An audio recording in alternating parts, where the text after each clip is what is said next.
Los invito a todos a que me acompañen con la lectura Salmo 37. El Salmo número 37 es el Salmo que vamos a ver hoy. Le pedimos al Señor, como siempre, que nos hable a través de su palabra. Ya desde el día viernes, creo que fue, que propusimos por mensaje leer el Salmo 37 completo, leerlo también varias veces al Salmo 37 completo. Es un salmo hermoso. Para mí, uno de los más lindos, uno de los que más me gusta por la cantidad de cosas que dice y por el estilo que tiene. Vamos a presentar primero el Salmo 37. ¿De qué se trata? Este salmo, no sé si lo pueden ver en sus Biblias, en la mayoría de las Biblias sí se nota, pero van a notar que cada 2 versículos hay un espacio, hay un renglón de más. No sé si lo ven. Sí. ¿Sí lo ven? Sí. En la mayoría de las Biblias está así. Cada 2 versículos, a veces cada un versículo, por ejemplo en el 7, pero hay un renglón de más. Y estos vendrían a ser como si fueran estrofas. Como conocemos las estrofas, recién cantábamos un himno y vimos que estaba en el papel separado en estrofas.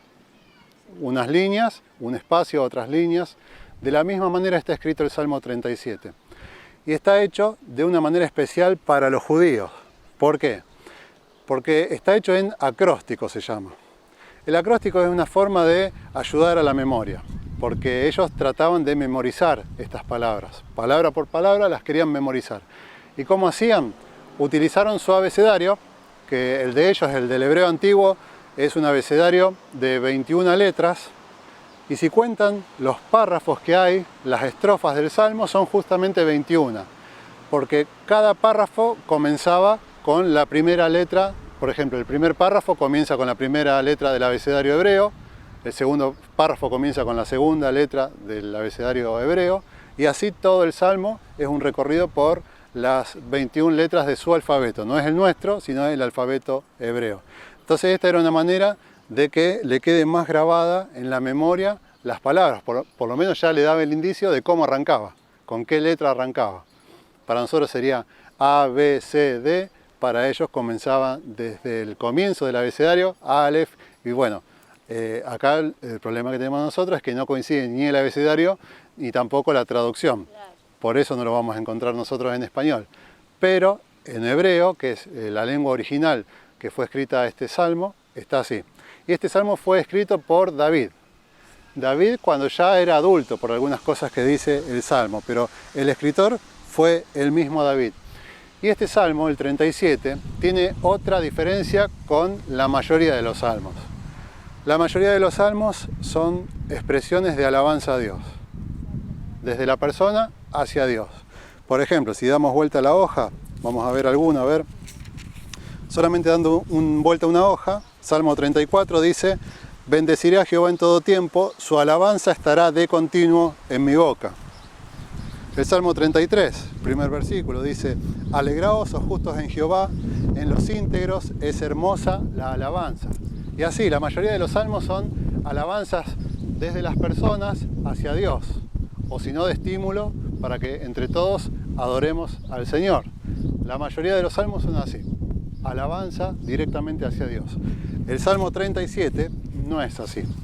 El Salmo 37 está focalizado, podemos decir, a las personas.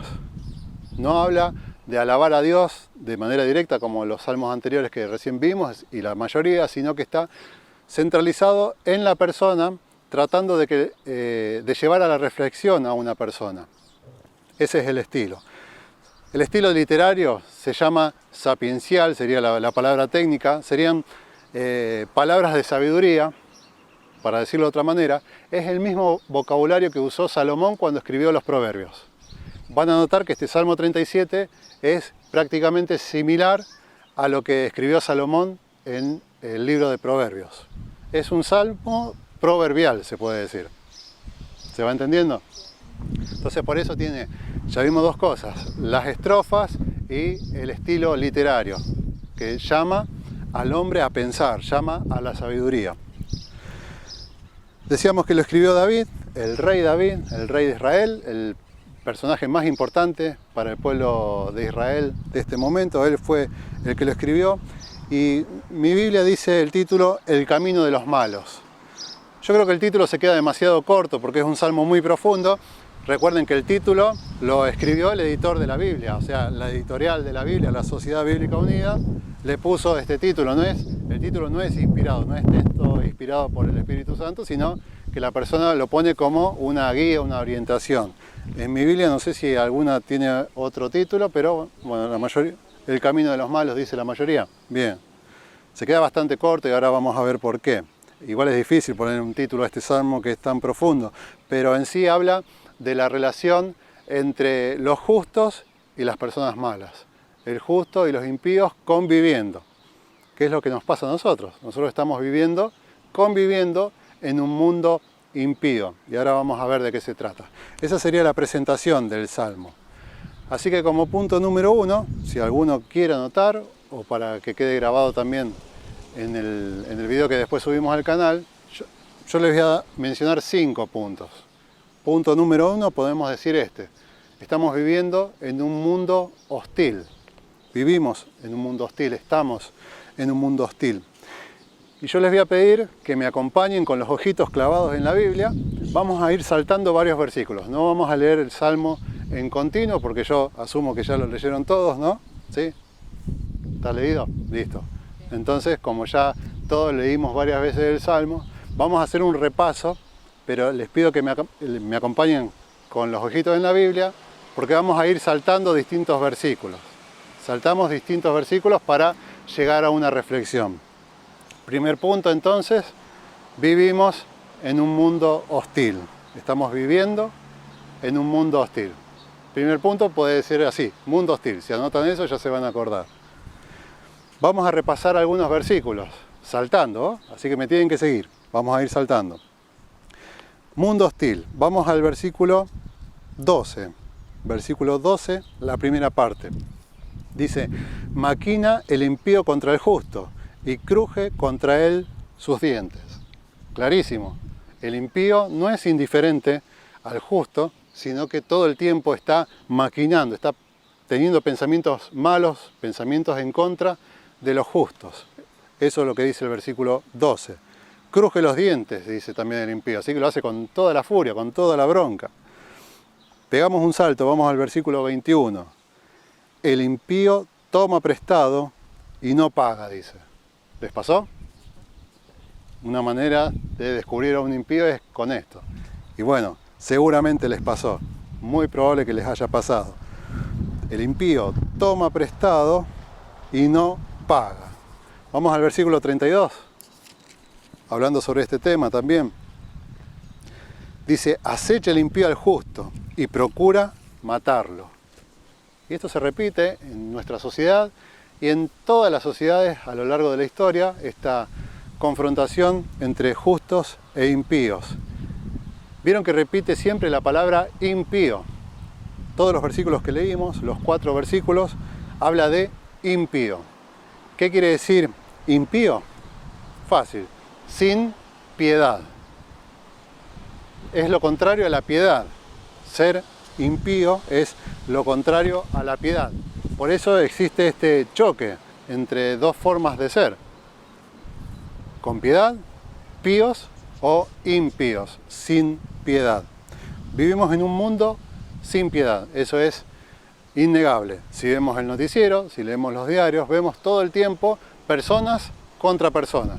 Siempre, siempre. Vivimos en un mundo que no tiene piedad. En un mundo en donde no hay empatía.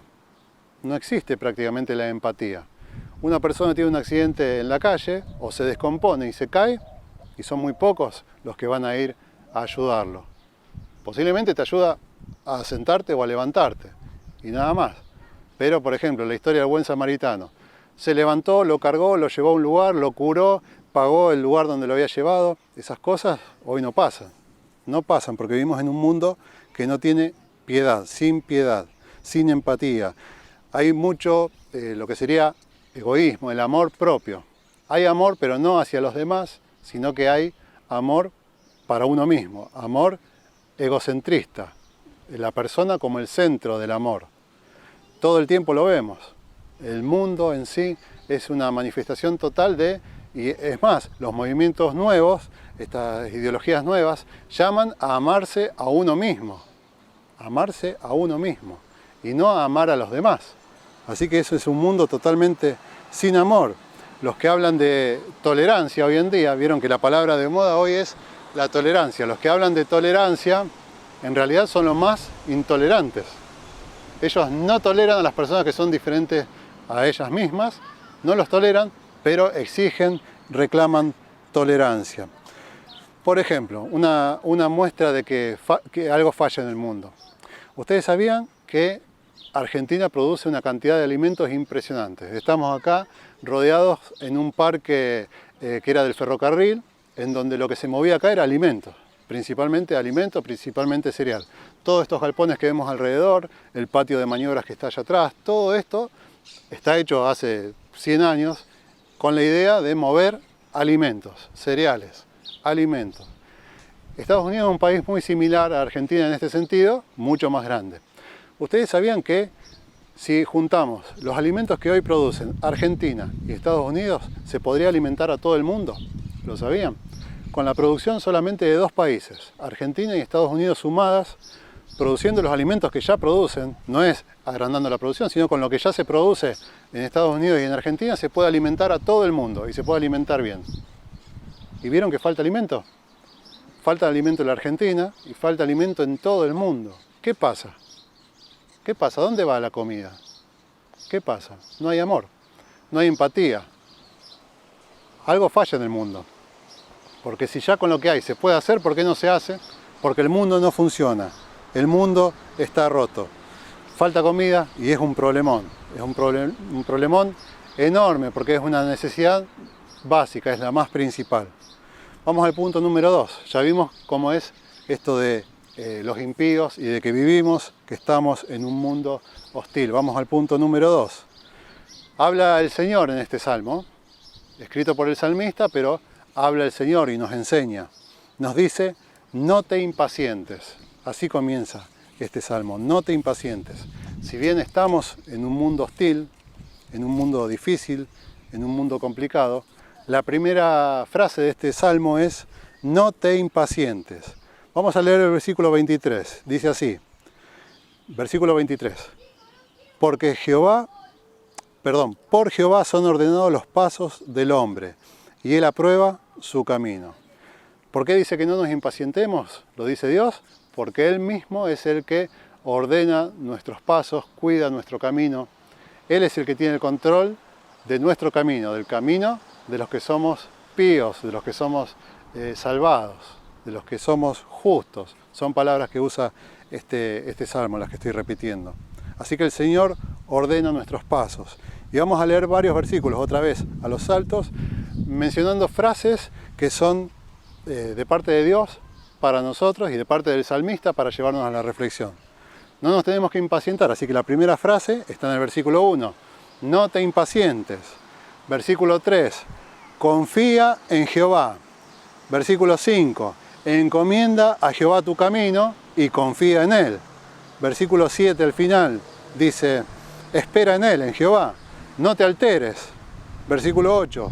No te excites. Son muchos los versículos que menciona el salmista, hablándonos directamente a nosotros, pero es un mensaje de parte del Señor. El último está en el versículo 34. Otra vez repite, espera en Jehová. Estas son las palabras del salmista para que no nos impacientemos. Punto 1, estamos en un mundo hostil. Punto 2, tranquilo, no nos impacientemos. Estamos viviendo en este lugar y no podemos abstraernos de estar en un mundo hostil. Algunas religiones tratan de hacer esto, de separarse del mundo y de vivir a su manera, pero no se puede. El Señor nos puso acá por algo. Estamos acá para predicar el Evangelio. En un mundo hostil, en un mundo que va a ser cada vez más hostil para la iglesia, cada vez va a ser más complicado para la iglesia, lo estamos viendo. En los últimos 10 años esto cambió mucho y lo estamos viendo, pero el punto número 2 es tranquilo, no te impacientes. Impaciente es lo contrario de ser paciente. ¿Qué es un paciente? Alguien que espera en paz. Impaciente es alguien que espera en paz. Así que nosotros esperamos en paz. estamos tranquilos, sufrimos y vivimos las situaciones, pero de una manera distinta, en paz, con paciencia. Punto número 3. ¿Por qué nosotros tenemos esta paz? Porque en Jehová está nuestra confianza. En el Señor confiamos. En Jehová está nuestra confianza, es el punto número 3. Y vamos a leer varios versículos que confirman esto. Dice así el versículo 4. Deleítate asimismo en Jehová, y Él te concederá las peticiones de tu corazón. Este versículo es muy conocido. Deleítate en Jehová. Dentro del mundo hostil, nos dice el salmista, deleítate en Jehová. Y esto de las peticiones del corazón, solamente lo menciono, en el texto original, la idea que quiere dar el salmista es, Él te concederá las peticiones de lo más profundo tuyo. ¿Qué quiero decir? No las del corazón, las que se nos ocurre, sino las necesidades que tenemos en lo profundo, que es las que no son superficiales, porque muchos agarran este versículo para decir, bueno, yo tengo en el corazón que quiero cambiar el auto. Eso no es una necesidad que tenemos en el corazón, en lo profundo del corazón, una necesidad profunda, sino una necesidad superficial, superflua. Cambiar el auto, o que me peleé con el vecino, o que me duele tal parte del cuerpo. A veces son cosas que no son tan grandes, son superficiales, no son de las profundas. Bueno, el Señor sí conoce nuestras necesidades profundas, que en el ser humano la necesidad profunda, la más profunda, es que necesita salvación. Sí o sí. Todas las personas, por más que lo nieguen, saben que necesitan salvación, saben que son impías, que están alejadas de Dios. Así que el Señor nos propone eso, de confiar en Él y que Él nos concederá las peticiones, las profundas nuestras, no las superficiales. Vamos a seguir. Versículo 17, saltamos al final del 17, dice, mas el que sostiene a los justos es Jehová. ¿Lo ven? El que sostiene a los justos es Jehová. Por eso nuestra confianza está en Él. Versículo 18 dice, conoce Jehová los días de los perfectos. Otra vez, el Señor conoce nuestro día a día. El Señor puede ser nuestra confianza porque no está lejano, está cercano. Conoce nuestros días. Versículo 24, cuando el hombre cayere, no quedará postrado, porque Jehová sostiene su mano. Vamos al versículo 28. Dice, porque Jehová ama la rectitud y no desampara a sus santos.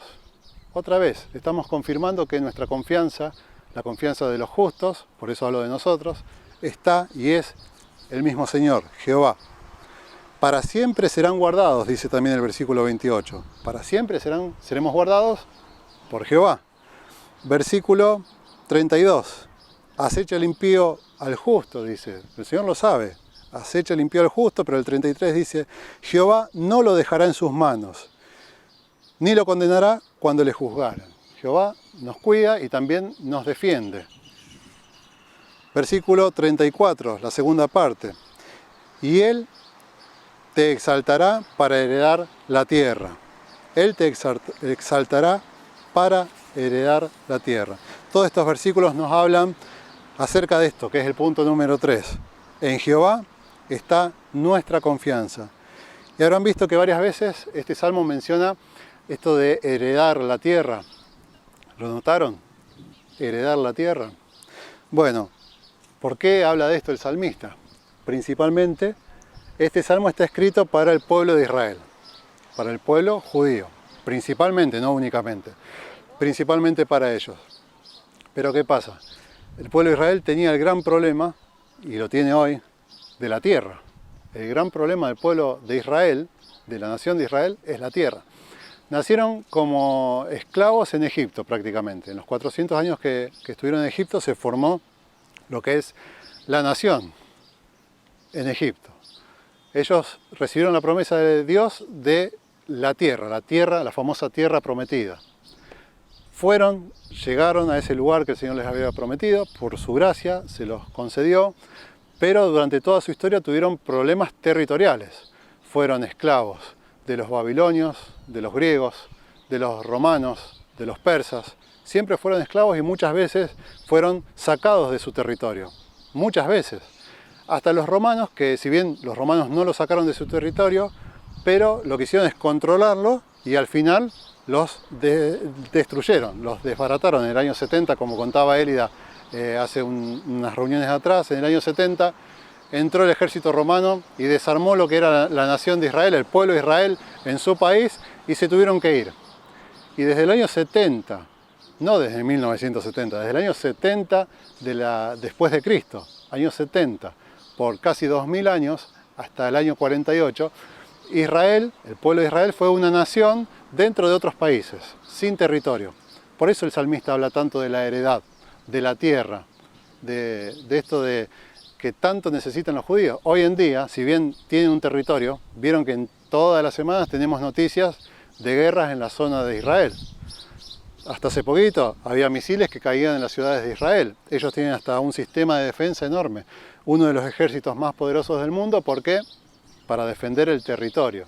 El gran problema de Israel siempre fue esto de que no tenían la heredad, el territorio. No tenían un lugar ellos para dejarle a sus hijos. Por eso el salmista habla tantas veces de la heredad y de habitar un lugar. Justamente son 7 veces las que aparece este concepto en el Salmo 37. 7 veces el salmista habla de heredad. Y está metido en el marco este de que en Jehová está nuestra confianza. El salmista llama a que el pueblo de Israel tenga confianza en el Señor, porque Él les va a dar su lugar, su tierra. Hoy podemos decir, ya que estuvimos hablando también de lo que va a pasar en el futuro, que en un futuro Israel va a tener su tierra gobernada por el mismo Señor Jesucristo, el milenio. ¿Lo recuerdan? Cuando hablábamos del milenio, justamente es eso. Israel en paz en su tierra. Justamente lo que ellos tanto quieren. Pero no solamente para ellos. Esto es lo que vendría a ser una figura también de lo que iba a venir. Yo le voy a pedir a Élida si puede leer Filipenses 3:20, que si lo puede ir buscando, Filipenses 3:20.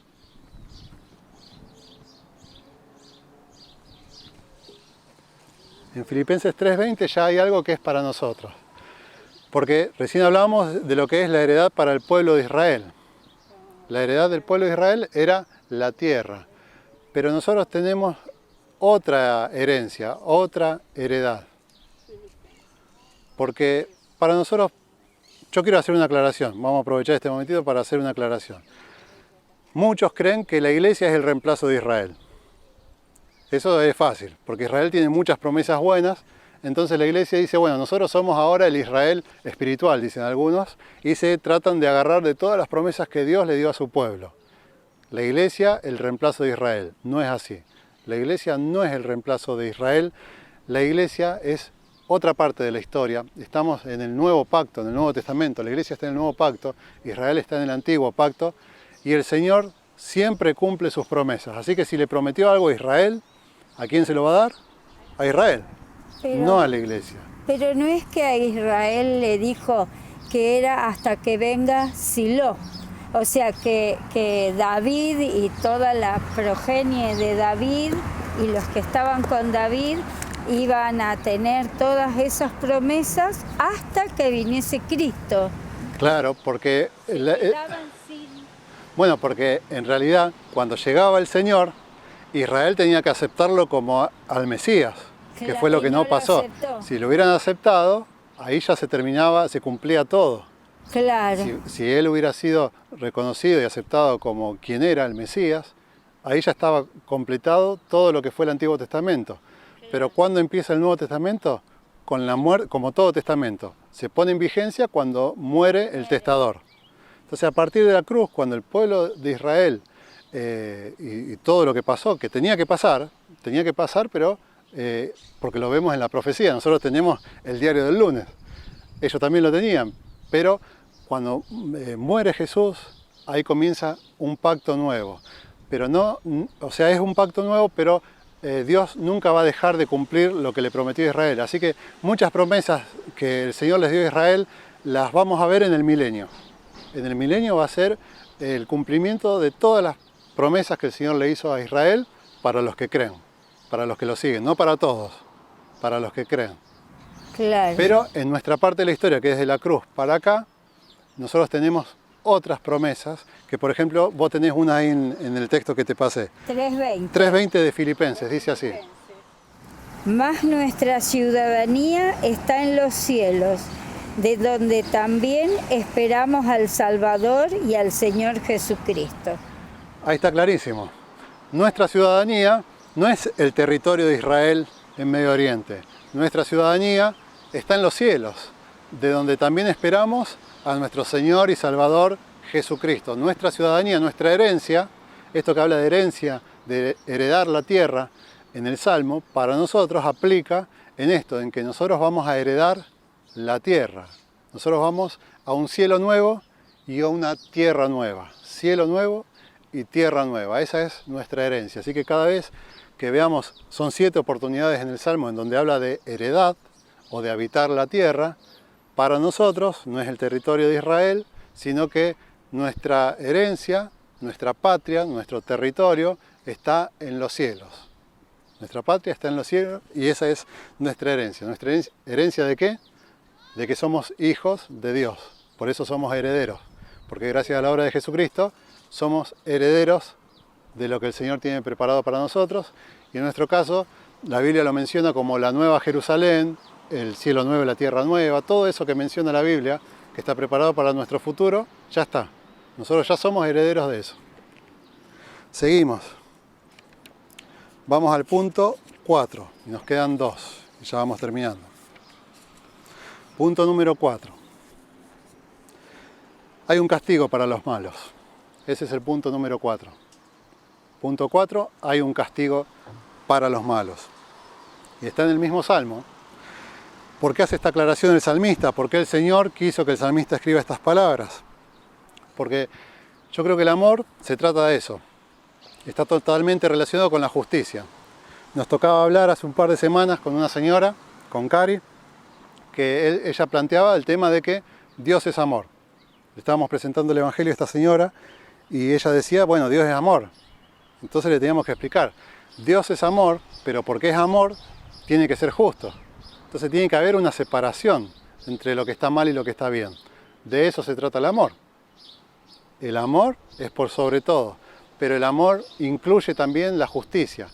El Señor no puede ser amor si es indiferente a las cosas que están mal. No sería justo, ahora lo vamos a comprobar con la Biblia. Vamos a leer varios versículos. Vamos a ir saltando durante muchos versículos. Comenzamos con el 2. El punto era, hay un castigo para los malos. Dice así la palabra de Dios. Ni tengas envidia de los que hacen iniquidad, porque como hierba serán pronto cortados, y como hierba verde se secarán. Está hablando de los malos, de los impíos. Saltamos al 10. Pues de aquí a poco no existirá el malo. Vamos al 15. Su espada, la del malo, dice, entrará por su mismo corazón y su arco será quebrado. Versículo 17. Porque los brazos de los impíos serán quebrados. Versículo 20. Mas los impíos perecerán. Y los enemigos de Jehová, como la grasa de los carneros, serán consumidos, se disiparán como humo. ¿Vieron? Todo esto le pasa a los malos. ¿Por qué? Porque Dios es amor. Versículo 22, la segunda parte, dice, y los malditos de él, de Jehová, serán destruidos. Seguimos, hay más. Es fuerte esto. No se predica mucho de esto, pero hay más. El Salmo está lleno de esto. Versículo 28, la segunda parte. Mas la descendencia de los impíos será destruida. La descendencia de los impíos será destruida. Versículo 34. Al final también. Cuando sean destruidos los pecadores, lo verás. Versículo 38, el último de esta serie. Mas los transgresores serán todos a una destruidos. La prosperidad de los impíos será extinguida. Así que hay un castigo. Hay un castigo. Nosotros predicamos también de que hay un castigo. Dios es amor, pero hay un castigo para los que se salen del amor, los que están por fuera del amor. Eso es justicia. Eso es justicia. Un ejemplo muy sencillo que usamos es que un juez es bueno cuando es justo. Si el juez es bueno y dice, bueno, le presenta a una persona que mató a alguien y está comprobado que fue él. Y si el juez dice, bueno, yo soy bueno, tan bueno que soy que te perdono, andá, seguí. ese sería un juez malo, un juez injusto, un juez sin justicia. El juez bueno es el que practica la justicia, no el que en su amor perdona a todos y bueno, y que siga todo igual. No, de la misma manera, este es un ejemplo muy chiquito, pero de la misma manera Dios es amor, pero es justo a la vez. Así que para los malos hay un castigo. El castigo está. Va a haber un castigo para los malos, va a haber un juicio en donde se van a separar lo que es la paja del trigo. ¿Recuerdan los ejemplos de Jesús? La paja del trigo. ¿Y dónde va la paja? Al fuego eterno que nunca se apaga. Último punto, ya para terminar. Punto número 5. Este salmo es un llamado a la justicia y a la paz. Yo creo que este sería un título bueno para el salmo. Un llamado a la justicia y a la paz. ¿Y cuál es el llamado a la justicia y a la paz? Nosotros ya que estamos en esta época y que ya tenemos el Nuevo Testamento, recuerden que el Salmo está en el Antiguo Testamento. Nosotros estamos en el Nuevo Testamento. Y este llamado que hace el salmista a la justicia y a la paz es el llamado del Evangelio. Nosotros que ya conocemos la historia completa, que tenemos la Biblia ya terminada, la Biblia ya está finalizada, que tenemos toda la información, nos damos cuenta que el llamado del salmista era un llamado al Evangelio, un llamado a la justicia y a la paz. A la justicia primero porque el Evangelio es justificación. Nosotros éramos impíos, pero el Señor nos hizo justos. De la impiedad, nosotros pasamos por la justicia a través de Jesucristo. Ahora somos justos, pero por la obra de Jesucristo. Así que es un llamado a la justicia, la justificación. Y también es un llamado hacia la paz. ¿Qué paz? La paz con Dios. Nosotros estábamos peleados con Dios. Dios nos iba a destruir, pero gracias a la obra de Jesucristo ahora volvemos a estar en paz con Dios. Nosotros estamos en paz con Dios. Un llamado hacia la justicia y hacia la paz, que es el mensaje del Evangelio. El mundo no encuentra la paz. Lo vemos todo el tiempo. No hay paz. Nosotros hoy, dentro de todo, estamos acá reunidos en paz. Pero seguramente ustedes habrán vivido situaciones de que estamos así y te roban el celular, o se pelean dos que vienen manejando, o empieza una pelea o algo por algún tema. Vivimos en una sociedad violenta que nos tenemos que cuidar, que tenemos que andar sin cosas en la calle. Hay un mundo que es hostil y que principalmente está sin paz. Esto en lo cotidiano. Acá en Rosario vemos, acá en el mismo barrio, nosotros vivimos todos a 10 cuadras a la redonda. Cerca de la casa de Élida, una bomba molotov contra una oficina. Fue hace una semana. Nuestro barrio, cuántas marchas y manifestaciones tuvo pidiendo justicia, pidiendo seguridad, pidiendo que por lo menos haya un policía dando vuelta. Acá nomás, en nuestro barrio. ¿Por qué todo eso? Porque no hay paz. Vivimos sin paz. Y el mundo está totalmente sin paz si lo hablamos desde lo local, pero si vemos las noticias internacionales, siempre hay guerra. Vivimos en una continua guerra en el mundo. En distintos lugares del mundo siempre hay una guerra activa. Siempre hay una guerra activa. No hay paz. ¿Por qué? Porque la paz solamente está en el Señor. La paz, solamente la verdadera paz está en el Señor. ¿Cuántas personas pelearon por la paz, se organizaron para la paz? Es más, decíamos que lo que es las Naciones Unidas, la ONU, la Organización de Naciones Unidas, está unida para la paz. Los chicos nos mostraban la página de internet otra vez. Una organización, la más grande del mundo y la más grande de la historia, unida para procurar la paz. ¿Lo lograron? No. Hace 70 años que están reunidos intentando buscar la paz. ¿Lo lograron? Para nada. Hay más guerras que nunca. ¿Por qué? Porque la paz solamente está en el Señor. Solamente. La paz para afuera, para los países, para los que se están peleando en guerras grandes, y también la paz para nosotros mismos. La paz interior, la paz que tenemos en la cabeza, que cuando vamos a dormir estamos tranquilos, que cuando estamos viviendo el día a día estamos en paz, no reaccionamos, como dice el Salmo, no nos excitamos, no nos ponemos mal por lo que pasa alrededor, porque estamos en paz. Solamente esa paz viene a través del Señor. Y el Señor nos da esa paz gracias a la obra de Jesucristo, que en la salvación nos da justicia y paz. Vamos a leer los últimos versículos y ya terminamos. El 39 y el 40.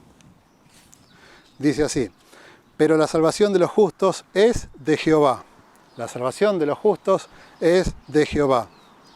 Y Él es su fortaleza en el tiempo de la angustia. Jehová los ayudará y los librará. Los libertará de los impíos y los salvará, por cuanto en él esperaron. Ese es el final del Salmo, esa es la última reflexión del salmista, y nos está diciendo que la salvación es de Jehová. La salvación es de Jehová, y nosotros ahora que tenemos la historia completa, es de Jehová a través de Jesucristo. La salvación solamente es de Jehová. Y no solamente habla de la salvación, sino que dice que Él es nuestra fortaleza en los tiempos complicados. Sea la complicación que tengamos, ahí sí podemos meter problemas personales, problemas de salud, problemas anímicos, problemas en nuestro entorno. Ahí sí podemos meter todo esto y decir que en Dios, en el Señor, está nuestra fortaleza. Él nos ayudará y nos librará, nos cuida y nos ayuda. Él nos liberta, dice, de los impíos y nos salva. Repite 2 veces salvación, porque es lo más importante. Lo más importante es la salvación. Por eso al final lo repite 2 veces. Necesitamos salvación. Solamente la salvación es a través de la sangre de Jesucristo. El Evangelio, lo que siempre decimos. Entonces yo les digo, si están necesitados de aliento, este salmo son principalmente palabras de aliento. Si estás necesitado de aliento, y también a los que nos miran por el video que dejamos en el canal, si necesitas aliento, si necesitas justicia, si necesitas estar en paz, lo único que te hace falta es el Evangelio de Jesucristo. Y eso es lo que predicamos en la Oveja 100.